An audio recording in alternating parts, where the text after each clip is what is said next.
नमः संस्कृत साथियों, मैं पुष्पा यादव आप सभी साथियों का अपने चैनल लक्ष्य संस्कृतम में हार्दिक स्वागत करती हूँ। साथियों, हम अध्ययन कर रहे हैं डॉक्टर बाबूराम सक्सेना की पुस्तक जो है संस्कृत व्याकरण प्रवेशिका, उसी के आधार पे कारक विचार में हम कर्म कारक द्वितीय विभक्ति का अध्ययन कर रहे हैं। और द्वितीय विभक्ति में जो है हमने एक सूत्र का अध्ययन किया था कि गति बुद्धि प्रत्यावसानार्थ शब्द कर्मा कर्म कारा अकर्मा कर्म काड़ा मणि कर्ता साड़ो कर्म, कि गति बुद्धि प्रत्यावसानार्थ शब्द कर्मा अकर्म का आराम का अड़ी करता साड़ो कर्म। इस सूत्र का हमने अध्ययन किया।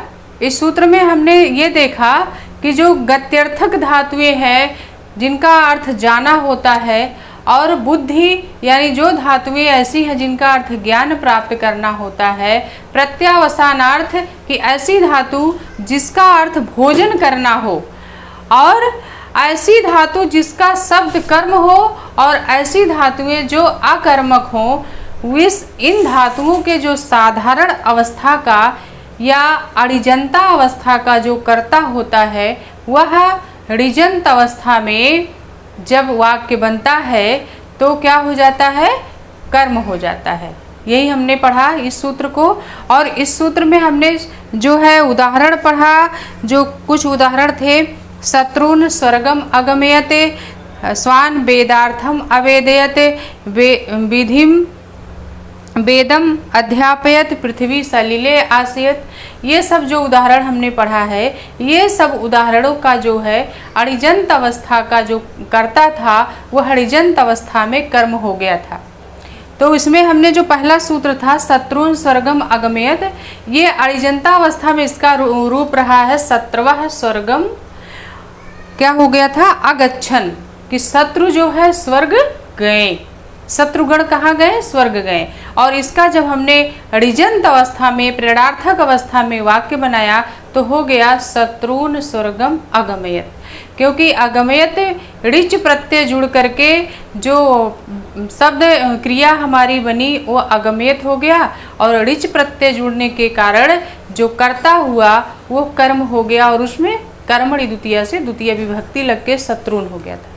तो इस तरह से हमने वो सूत्र पढ़ा, गति बुद्धि प्रत्यावसानार्थ शब्द कर्मा अकर्म का आराम मणि कर्ता साड़ो कर्म, कि जो अड़िजंत अवस्था का जो कर्ता होता है कितनी धातुओं का, गति बुद्धि प्रत्यावसानार्थ शब्द कर्म और अकर्मक, इतनी धातुओं को जो अड़िजंत अवस्था या साधारण अवस्था का कर्ता होता है उसमें प्रथमा होती है। लेकिन जब वही धातु हमारी ऋजंत अवस्था में यानी प्रेरणार्थक अवस्था में जब धातु आ जाती है तो उसका कर्ता जो प्रथमा में था वो उसमें द्वितीय विभक्ति लग जाती है, कर्मणि द्वितीय से कर्मकारक हो जाता है। अब उसी सूत्र का वार्तिक कुछ दिया है हमारी किताब में, आज हम उन्हीं वार्तिकों का अध्ययन करेंगे। तो ये वार्तिक सूत्र हमारा है, उसी सूत्र के नीचे ह्री क्रो अंतरस्याम, ह्री क्रो अनियत अंतरस्याम, ये सूत्र हमारा क्या कह रहा है, ह्री क्रो अनियत अंतरस्याम, कि ह्री और क्री धातु, ह्री धातु और क्री धातु के अड़िजंत अवस्था या साधारण अवस्था का जो कर्ता होता है वह जब ऋजंत अवस्था में या प्रेरणार्थक अवस्था में जाता है तो विकल्प से कर्म करता है। ध्यान दीजिएगा, ये वार्तिक सूत्र है। ये वार्तिक कह रहा है दो धातु ऐसी हैं, कौन कौन सी धातु, एक धातु हमारी ह्री है और दूसरी क्या है, क्री, ह्री धातु और क्री धातु। ये दो धातुएं इन दो धातुओं का जब अड़िजंत अवस्था या साधारण अवस्था का कर्ता जो प्रथमा में होता है, लेकिन इन दोनों धातुओं को जब हम ऋजंत अवस्था में बनाएंगे या प्रेरणार्थक रूप में या ऋजंत रूप में प्रयोग करेंगे तो हमारा जो कर्ता होगा वो विकल्प से कर्म हो जाएगा। अब यहाँ विकल्प से का मतलब उसके दो रूप, कर्ता के दो रूप, एक तो कर्मणि द्वितीय से द्वितीय तो होगा ही ऋजंत अवस्था में, और दूसरा रूप तृतीया विभक्ति भी होगा अनुक्ते कर्तरि से। अनुक्ते कर्तरी से क्या हो जाएगा, तृतीया भी होगा। तो यही हमारा सूत्र कह रहा है, बिल्कुल फंडा क्लियर समझिएगा। दो धातुएं कौन कौन सी, ह्री धातु और क्री धातु के क्या जो होता है, ये धातुएं जहाँ आती हैं उन धातुओं के साधारण अवस्था का जो कर्ता होता है जिसमें प्रथमा लगती है, और जब इन धातुओं को हम प्रेरणार्थक धातु बनाएंगे तो उसका कर्ता जो होता है वह विकल्प से कर्म होगा, यानी उसमें कर्म कारक यानी कर्मणि द्वितीय से द्वितीय तो होगी ही, बल्कि और एक रूप हो जाएगा अनुक्तो कर्तृ से तृतीय विभक्ति भी हो जाएगी। जैसे हम उदाहरण के द्वारा समझते हैं, उदाहरण हमारा दिया है किताब में, हमारे संस्कृत व्याकरण प्रवेशिका किताब में दिया है। इसका उदाहरण पृष्ठ संख्या 190 पर है, दिया है हरति कटम भृत्यः। जैसे हमारा उदाहरण क्या है, हरति कटम भृत्यः, हरति कटम भृत्यः दिया है। ये कैसा वाक्य है, हरति हरति हरण करता है, ले जाता है, कटम माने चटाई को, भृत्यः यानी सेवक, सेवक चटाई को ले जाता है या हरण करता है, इसका अर्थ यही है। कटम यानी चटाई को, भृत्यः सेवक, हरति हरण करता है या ले जाता है। अब ये तो हमारा है अणिजंत अवस्था, साधारण अवस्था में वाक्य बना हुआ है कि सेवक चटाई को ले जाता है। लेकिन हरति ह्री धातु है, परस्मैपदी में बनी हुई है हरति रूप हमारा, लेकिन यही ह्री धातु को जब हम ऋजंत अवस्था में बनाएंगे, अणिजंत से ऋजंत अवस्था यानी साधारण अवस्था से जब हम प्रेरणार्थक अवस्था में ले जाएंगे तो इस हरत धातु में ऋच प्रत्यय जुड़ के धातु प्रेरणार्थक बन जाएगी। तो हमारा ये वाक्य क्या बन जाएगा, हारयति हो जाएगा। क्या हो जाएगा, हारयति रूप बनेगा। लट लकार प्रथम पुरुष के एक वचन में हरति का हारयति होगा, क्योंकि धातु में जो मूल धातु होता है उसमें ऋच प्रत्यय जुड़ जाता है, तो यत हो के हमारा ये क्या हो जाएगा, हारयति, हारयति बनेगा। तो ये हारयति हो गया। अब कटम का कटम ही होगा, और भृत्यः। अब यहाँ ऋजंत में धातु ध्यान दीजिएगा, ये हारयति जो हमारा ऋजंत अवस्था प्रेरणार्थक अवस्था में धातु जब चली गई है तो गति बुद्धि प्रत्यावसनार्थ शब्द कर्मा कर्म काड़ा मणि करता साड़ो कर्म सूत्र हमारा कहता है कि जब ऋजंत अवस्था में धातु चली जाती है तो उसके कर्ता में कर्म कारक हो जाता है और कर्मणि द्वितीय से द्वितीय लगती है, तो भृत्यः का कर्म हो जाएगा, तो भृत्यः का क्या हो जाएगा, भृत्यम हो जाएगा। क्या हो जाएगा, भृत्यम हो जाएगा। अब ये द्वितीय का एक वचन है, कर्मणि द्वितीय से द्वितीय विभक्ति लग गई, भृत्यः का भृत्यम हो गया। लेकिन ये हमारा वार्तिक कह रहा है अगर ह्री और क्री धातु आए, कौन सी धातु आए, ह्री धातु आए और क्री धातु आए, और वो जब हम अणिजंत अवस्था से ऋजंत अवस्था में बनाएंगे या साधारण अवस्था से प्रेरणार्थक अवस्था में जब हम बनता है तो विकल्प से कर्म होगा, यानी कर्म तो हो गया गति बुद्धि प्रत्यावसनार शब्द कर्मा कर्म काड़ा मणि करता साड़ो कर्म से ऋजंत अवस्था में जब ये वाक्य बना तो कर्म तो हुआ, लेकिन कह रहा विकल्प से कर्म होगा। तो यानी एक बार कर्म कारक द्वितीय विभक्ति कर्मणि द्वितीय से लगा और तृतीया भी लग जाएगा, तृतीया हो जाएगा अनुक्तो कर्तरि से, तो हो जाएगा हरति कटम भृत्या भृतेन, वा लगा देंगे।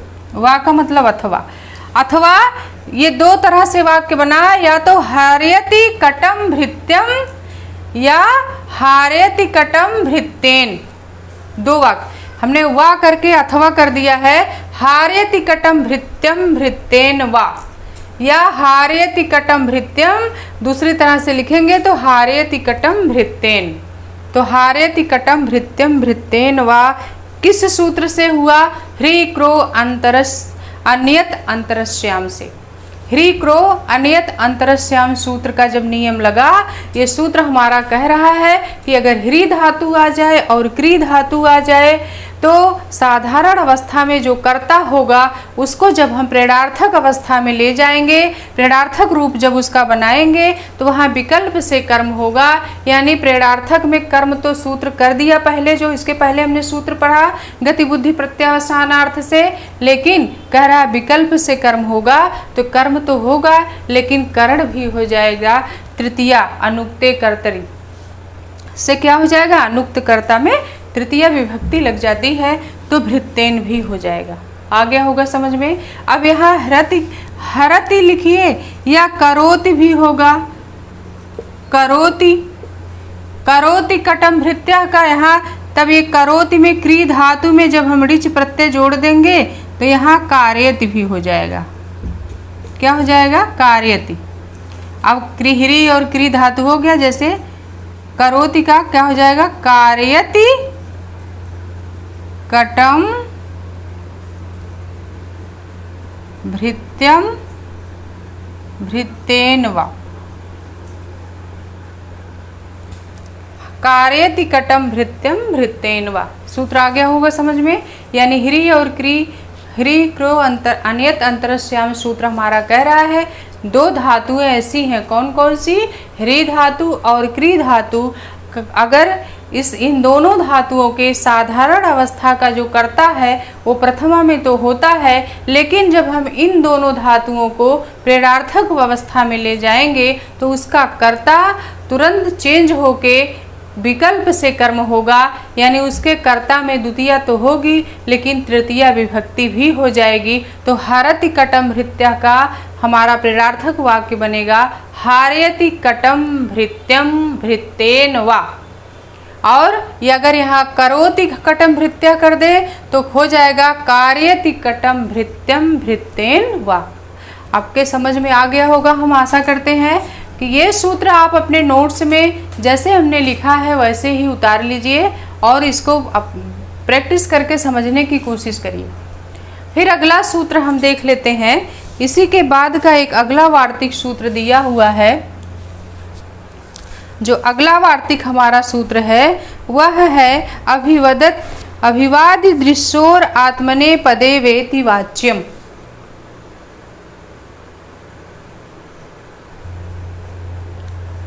अगला सूत्र हमारा है अभिवादि दृशोर आत्मने पदे वेति वाच्यम।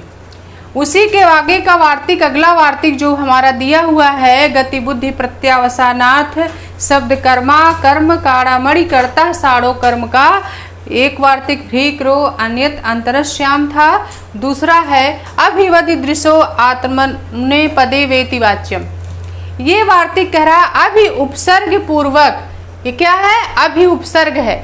अभि उपसर्ग पूर्वक वद धातु और दृश्य धातु कब हो, जब आत्मने पद में प्रयुक्त हो। जब प्रेरणार्थक होने पर आत्मने पद में प्रयुक्त होते हैं तब उनके साधारण दशा का कर्ता जो होता है विकल्प से कर्म होता है। अब ये भी वार्तिक है इसलिए यह वार्तिक भी अब विकल्प से कर्म कर रहा है। किस दशा में, अभिवदि दृशो आत्मने पदे वेचि वाच्यम सूत्र हमारा कह रहा है कि अभी उपसर्ग लगा हो पहले और उसके बाद कौन सी धातु हो, वद धातु हो और दृश्य धातु हो। ध्यान दीजिएगा, अभी उपसर्ग हो उसके बाद में अगर वद धातु आता है, दृश्य धातु आता है, तब प्रेरणार्थक वाक्य होने पर जो हमारा साधारण अवस्था का कर्ता होता है वह आत्मने पद में जब प्रयुक्त होगा तो विकल्प से कर्म हो जाएगा। यही वो सूत्र हमारा कह रहा है अभिवदि दृश्यो और आत्मने पदे वेति वाच्यम। कैसे होगा इसको हम उदाहरण से देखते हैं। तो हमारा उदाहरण दिया हुआ है किताब में कि अभिवदति, अभिवदति देवम भक्तः। अभिवदति देवम भक्ता ये हमारा साधारण दशा है, साधारण दशा में है, या कहिए यह अणिजंत अवस्था में है। अणिजंत अवस्था, अणिजंत दशा या अणिजंत अवस्था का ये वाक्य हमारा है। अब कह रहा है इस अणिजंत अवस्था या साधारण दशा का जो हमारा कर्ता है, अब कर्ता कौन है, भक्त। भक्त है अभिवदति, अभिवादन कर रहा है किसको? देवम, ईश्वर को, देवता को। भक्त जो है देवता को अभिवदति, अभिवादन कर रहा है, नमस्कार कर रहा है, प्रणाम कर रहा है, अभिवदति है। तो यहाँ अभिवदति जो है अभि उपसर्ग पूर्वक वद धातु आ गई है कि नहीं? ये सूत्र भी यही कह रहा है, अभि उपसर्ग पूर्वक अगर वद धातु आ जाए या दृश्य धातु आ जाए और तब प्रेरणार्थक वाक्य होने पर आत्मने पद में जब ये वाक्य बनता है तब साधारण दशा का जो कर्ता यहाँ है यह कर्ता विकल्प से कर्म होगा, यानी कर्मणि द्वितीया से द्वितीया तो होगी, उसमें तृतीया भी हो जाएगी, तृतीया अनुक्ते कर्तरी से। तो अब हम इसको प्रेरणार्थक वाक्य जब बनाएंगे, प्रेरणार्थक वाक्य में क्या हो जाएगा? अभिवदति का हम पहले क्या बनाएंगे? आत्मने पद में जब हम वाक्य बनाएंगे अभिवदति का,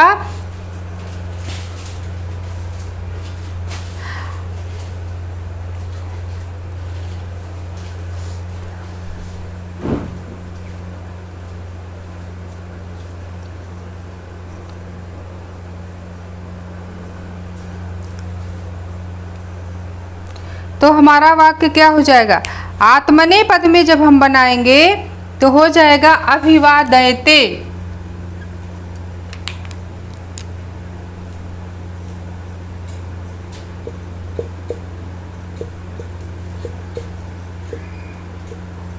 आत्मने पद में जब हमारा वाक्य बनाते क्या हो जाएगा? अभिवादयते, देवम का देवम ही होगा। अब भक्ता का विकल्प से चूंकि हो रहा है तो भक्तम होगा। अभिवादयते देवम भक्तम भक्तेन वा।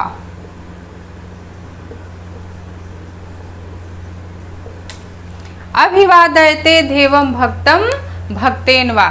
ये कह रहा अभि उपसर्ग पूर्वक अगर वद धातु आ जाए या दृश्य धातु आ जाए, जब हम प्रेरणार्थक होने पर आत्मने पद में प्रयुक्त होगा। आत्मने पद में जब प्रयुक्त होते हैं तब उनके साधारण दशा का जो ये कर्ता है, इस कर्ता में विकल्प से कर्म हो जाएगा।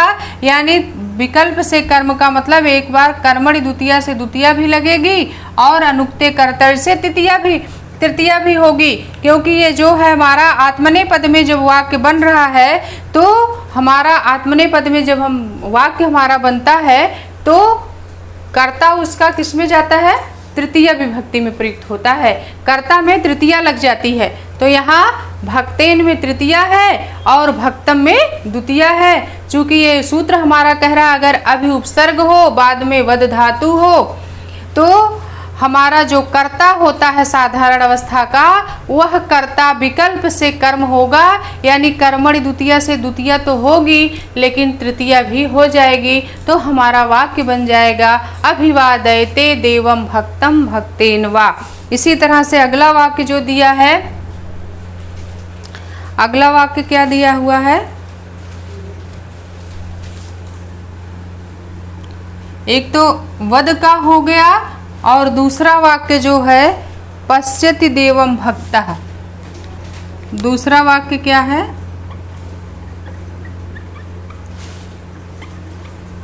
पश्यति देवम भक्तः। ये हमारा साधारण अवस्था का कर्ता है भक्तः, और ये पश्यति क्रिया है, परस्मय पद में प्रयुक्त हुई है। साधारण अवस्था में जो क्रिया हमारी है किसमें है? परस्मय पदी है, लट लकार प्रथम पुरुष का एक वचन है। अब यहाँ पश्यति आया है, पश्यति जो आया है तो पश्यति का क्या हो जाएगा? पश्यति का क्या हो जाएगा? पश्यति का होगा हमारा कि ये पश्यति जो है इसको हम जब ऋच प्रत्यय जोड़ेंगे तो यह दृश्य धातु है। कैसी धातु है? दृश्य धातु। मूल धातु दृश्य है और ऋच प्रत्यय जुड़ जाएगा तो ये और आत्मने पद में जब हम प्रयुक्त करेंगे तो हो जाएगा दृश्य धातु में यत जोड़ देंगे तो दृश्यते हो जाएगा। दृश्यते देवम भक्तम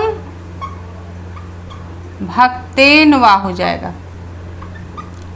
दृश्यते देवम भक्तम भक्तेन वा।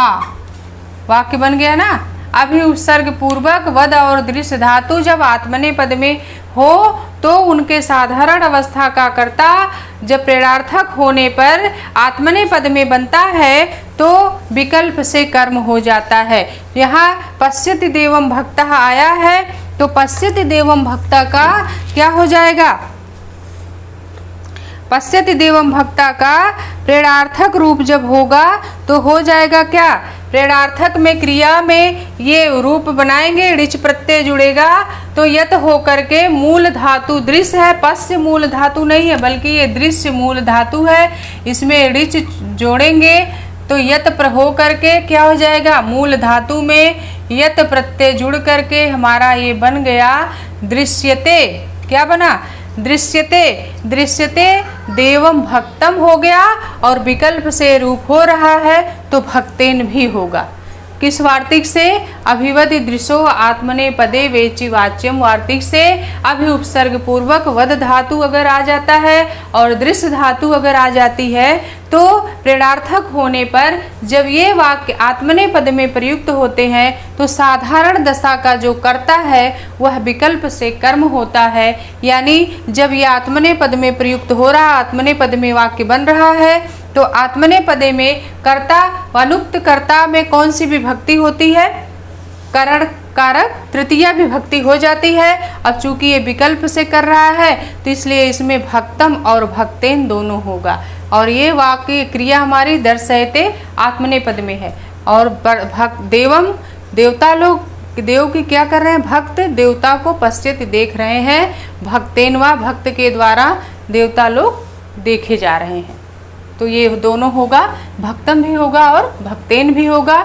किस वार्तिक से, अभिवदि दृशो आत्मनेपदे वेति वाच्यम वार्तिक से। अभी उपसर्ग हो, वद धातु हो या दृश्य धातु का जब साधारण अवस्था का कर्ता प्रेरणार्थक में और आत्मनेपद में, ध्यान दीजिएगा प्रेरणार्थक में वाक्य हमारा होगा लेकिन वह जब आत्मनेपद में प्रयुक्त होगा तो उसका कर्ता विकल्प से कर्म होगा। यानी कर्ता में एक बार कर्मणि द्वितीया से द्वितीया तो होगी ही लेकिन अनुक्त कर्ता होने के कारण आत्मनेपद में वाक्य बन रहा है तो उसमें तृतीया भी हो जाएगी। तो इस तरह से गतिबुद्धि प्रत्यावसानार्थ शब्द कर्मा अकर्म कारामणि कर्ता साड़ो कर्म का सूत्र का दो वार्तिक हमने आज पढ़ा। पहला वार्तिक ह्री क्रो अन्यत अंतरश्याम, ह्री और क्री धातु का असाधारण अवस्था का कर्ता जब प्रेरणार्थक में बनाएंगे तो वह विकल्प से कर्म होता है। यानी उसमें भी द्वितीय और तृतीय विभक्ति लग जाती है। जैसे हमने पढ़ा कि हरति कटम भृत्या, हरति कटम भृत्या या करोति कटम भृत्या तो हारेति कटम भृत्यम भृत्येन वा वाक्य बना।